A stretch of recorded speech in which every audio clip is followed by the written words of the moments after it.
This is a 1,000-pound draw-weight medieval siege crossbow. It's a beast of a weapon. Let's see what this devastating weapon can do in real life and see whether it lives up to its terrifying reputation.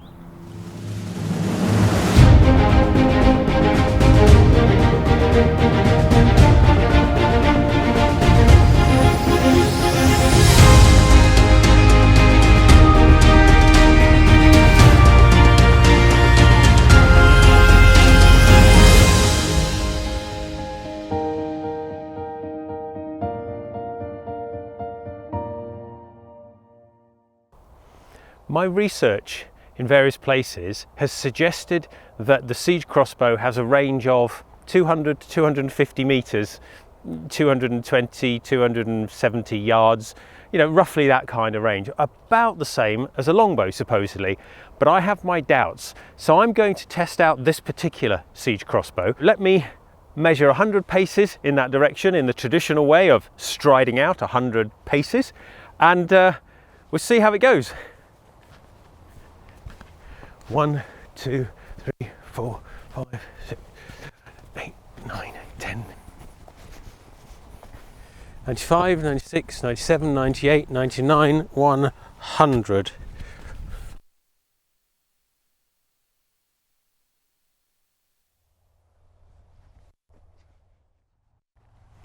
So that is 100 yards away downrange. I don't think that's very far, but it does look quite a long way at the moment, and this is going to be my slightly fancy starting point. So we shall attach this now, and this is where I'm going to be shooting from, not firing from, because firing is a word that comes from firearms and gunpowder, which of course they had at the same time as these kind of siege crossbows. Here is a beast of a crossbow. This has a draw weight. Doesn't mean the weight of the machine itself, but it means the strength it takes to draw the string back of just under 1,000 pounds.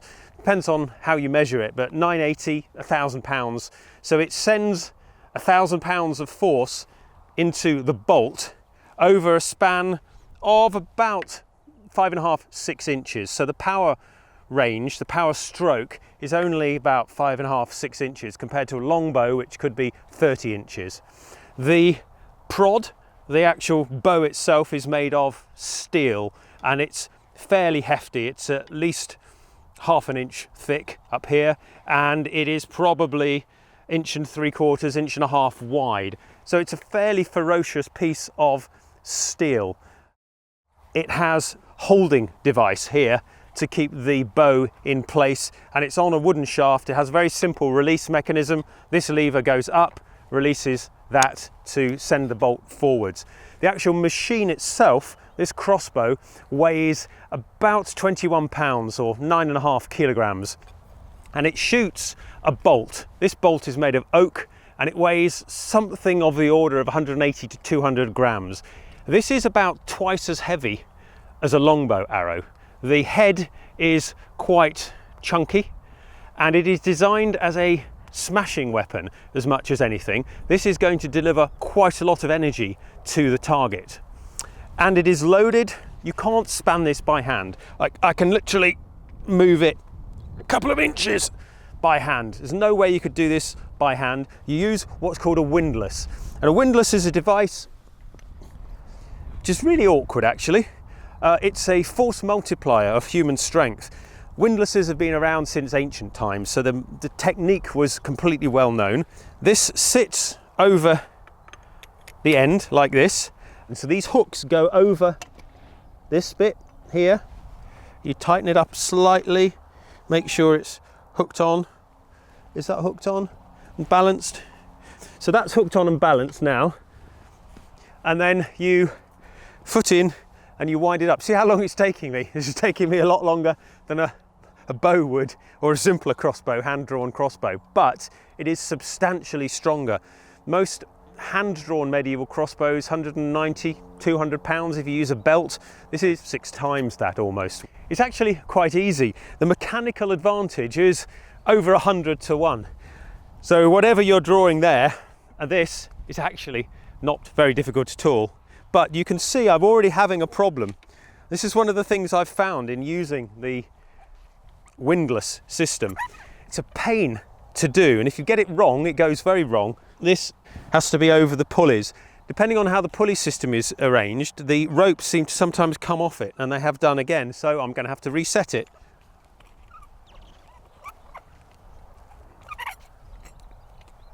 There's a reason this kind of crossbow, I think, is known as a siege crossbow or a rampart crossbow, because all of this fiddling around means the shooting rate is incredibly slow. Let me just get it set up. The ropes have to be set on the pulley. See how it actually works now. Is that going?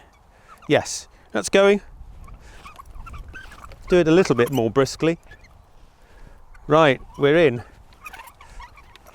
Now that is now loaded, and this is also one of the problems of this kind of crossbow. This stuff gets in the way. Normally, medieval crossbowmen would have worked in teams of two. One person to hold, if you're in the field, one person to hold a shield or a pavise, which is a big solid shield, probably about 5 foot high, sometimes with spikes either side that ram in behind you, and you can shelter behind it while you're fiddling around with this awesomely powerful but quite slow mechanism. So there is the windlass mechanism. You can see how it is. It's actually quite heavy, and putting it down neatly so that it doesn't tangle up is one of those things. That is now loaded. Well, it's prepped, ready to fire. Obviously, I don't have a bolt on it, and I'm not going to do that just yet, but I can't dry fire it.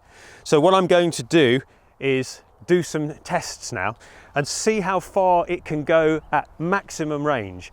I think, so I'm led to believe, a crossbow of this power, shooting these kind of bolts, should be able to go, so they say, 200, 250 yards. I have 100 yards marked out there because I am a bit pessimistic about these things.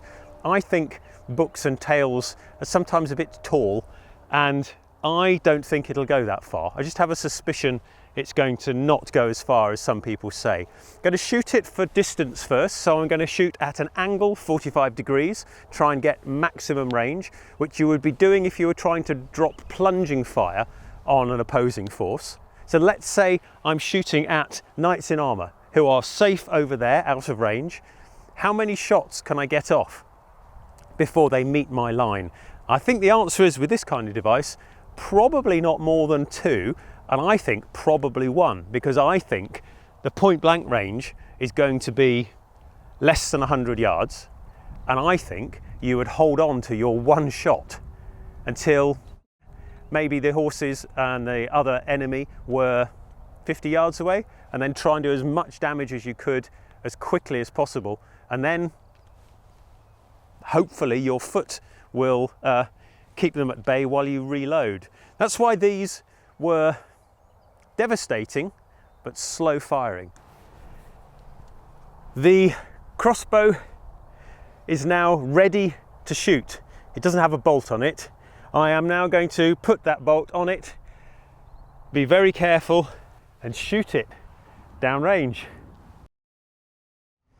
Making sure you keep your fingers out of the way and trying to get this at 45 degrees, I think. Does that look like 45 degrees? I think so. Shall we shoot? We'll do a countdown.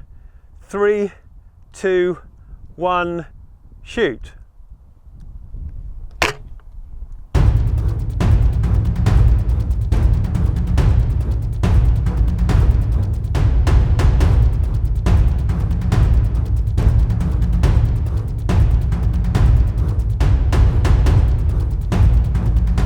Got quite a kick, and the trigger is really quite robust.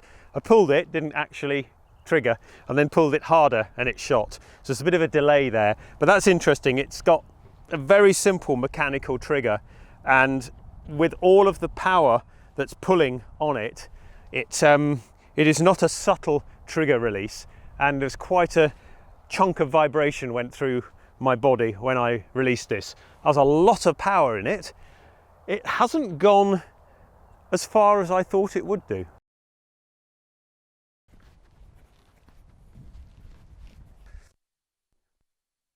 So that went about 118, 120 paces, which was a bit disappointing. I thought it might go a bit further than that, but still a fair range, and it went that far into the ground. The ground's quite hard at the moment, so I had to pull it quite hard to get it out of the ground. Now, I don't know what that means in terms of the ability to penetrate flesh or to get through any kind of armour of any sort, but you know, it fell, and it was at about that kind of angle, so it wasn't maximum range, but it still went into the ground quite deeply, which I thought was interesting, but it didn't go anywhere near 200 yards. Let's try a few more to see whether that was a fluke, or whether it was underpowered, or whether I was doing something wrong.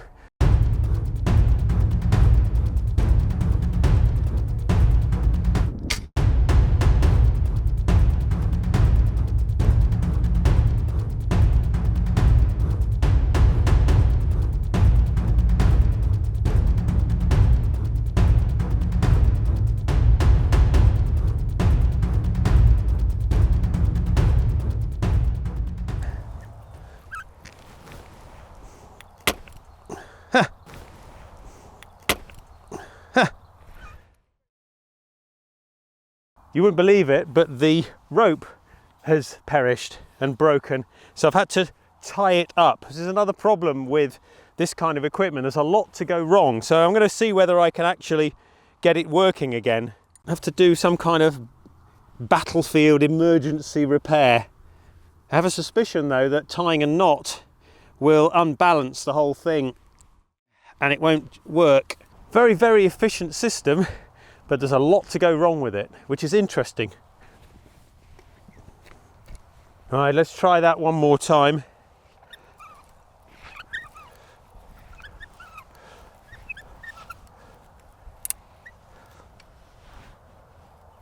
Well, my expedient repair seems to have worked. It's loaded. Let's have another go. 3, 2, 1, shoot.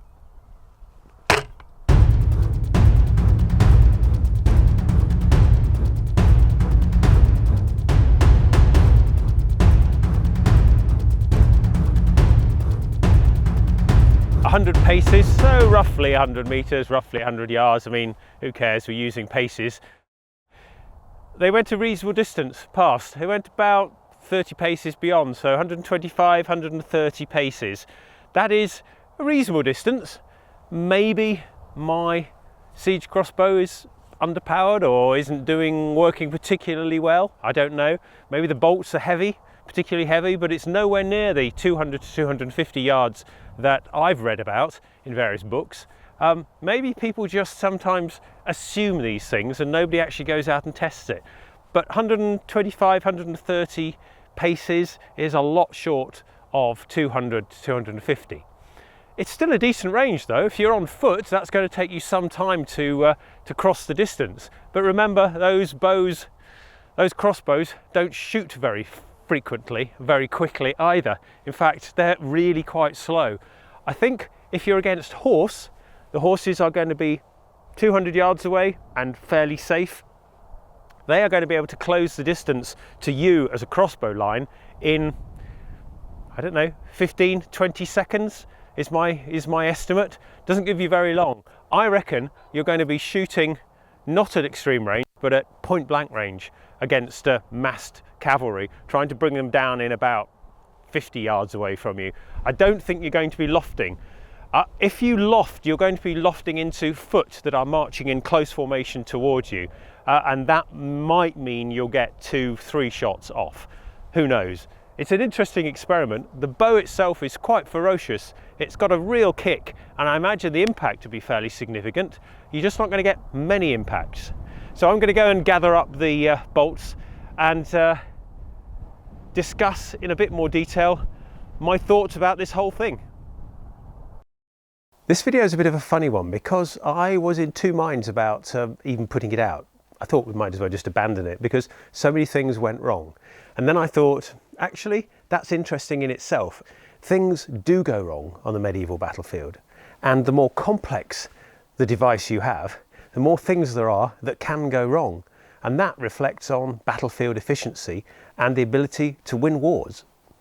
This is the crossbow, and we didn't do all the tests we wanted to do with it, partly because I stopped, because the crossbow itself was beginning to fray in places that was a bit alarming. You really don't want to mess around with a 1,000-pound draw weight piece of steel if it looks like it might break, because when it breaks, a piece of metal expanding 1,000 pounds could hit you in the head and do some serious damage, if not, quite frankly, kill you.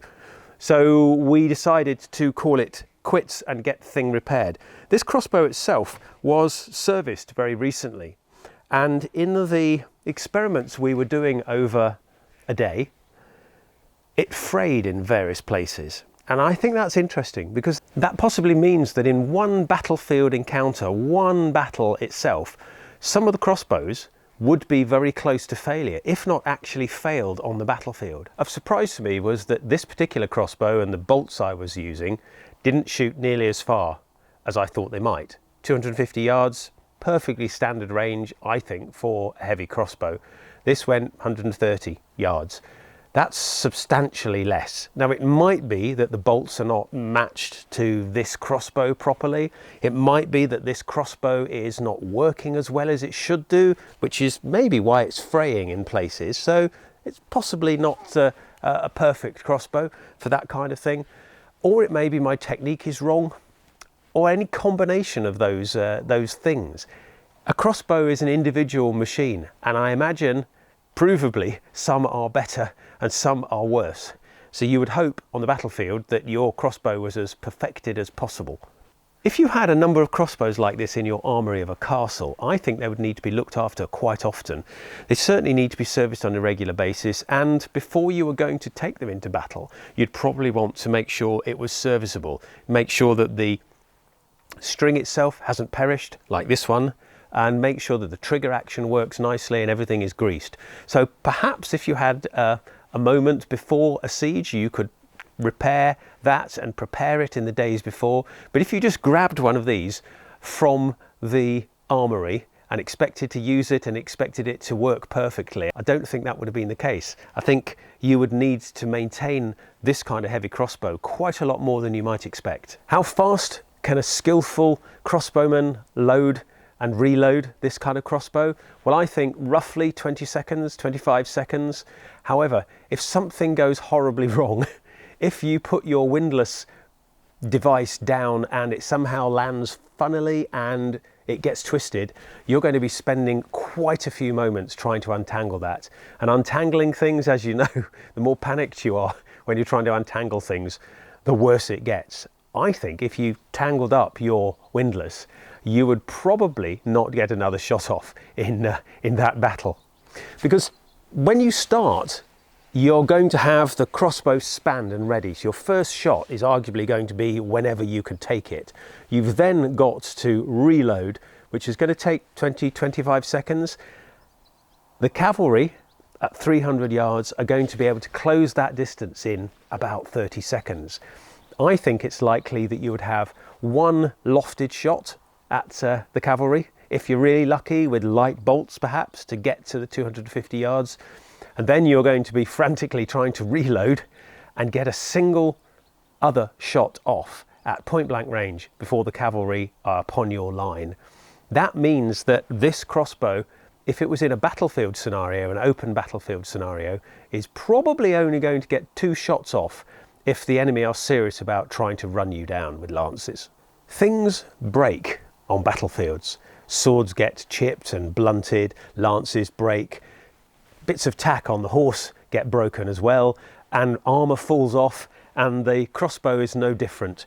Crossbows get worn out and start to break. I wonder whether, if you started with 500 crossbows, whether 450 will be able to shoot the first set of bolts, and whether at the end of the battle, let's say the battle lasted an hour, whether 100 would actually still be functioning to any degree. I think it's quite likely there was a sharp fall off in the ability of crossbowmen to repeatedly shoot, which I think is probably a bit different than a longbowman, and it might be one of those hidden things that needs a bit more investigation.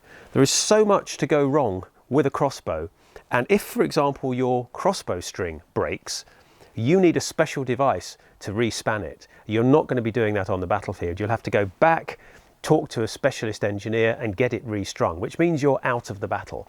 With a longbow, you can carry a spare string with you, and if your string breaks, well, you can put another string on and keep shooting, and that wouldn't take you too many minutes. The thing with a broken crossbow is that it resembles, well, it's a very badly designed club. You could probably hit somebody with it. It would be an expensive club. Probably isn't very efficient. It is quite heavy though, so you know, you crack somebody over the head with this and they'll know about it, but that's not what it's designed for, and it's certainly not what the quartermaster is spending their money on supplying to you. Being a crossbowman was a profession. I expect they had particular ways of handling the crossbow, servicing it, maintaining it, and using it on the battlefield. People talk about crossbows as something you can pick up and use, and yes, you can. You can't just pick up and use a longbow, you just don't have the physical strength to do it. You could pick up and use a siege crossbow, but would it be practical in the long run? Would you be breaking it? Would it be breaking? I think for a beginner, a crossbow is much easier to use than a longbow, but I think it would probably break down a lot more than a longbow, which is an interesting balance of abilities and potential, I think, for a weapon.